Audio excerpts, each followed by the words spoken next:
কেন্দ্ৰীয় চৰকাৰৰ শ্ৰমিক কৃষক বিৰোধী নীতিৰ বিৰুদ্ধে জনমত গঠন কৰাৰ লক্ষ্যৰে CITU নিখিল ভাৰত কৃষক সভা আৰু কৃষি শ্ৰমিক ইউনিয়ন শোণিতপুৰ জিলা কমিটিয়ে দেশৰ বিভিন্ন প্ৰান্তৰ লগতে তেজপুৰতো আজি জেল ভৰো কাৰ্যসূচী গ্ৰহণ কৰে।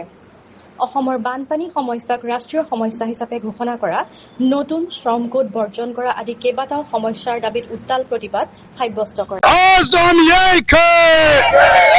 मोदी सरकार दादागिरी न चलिब मोदी सरकार दादागिरी न चलिब इनकलाब जिंदाबाद। আজি দেশব্যাপী জেল ভৰো আন্দোলন কেইটামান মৌলিক সমস্যাৰ ওপৰত ভিত্তি কৰি আমি এই আন্দোলনৰ আহ্বান দিব লগা হৈছে।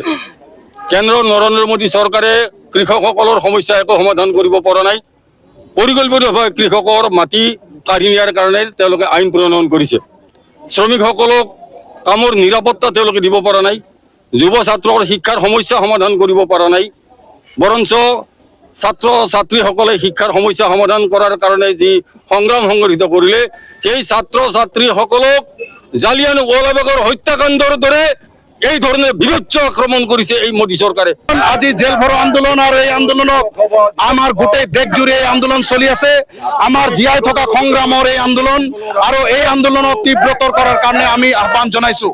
বিশেষকৈ শ্ৰমিকসকলৰ বিৰুদ্ধে শ্ৰম কোড বাতিল কৰাৰ কাৰণে আমি দাবী জনাইছো।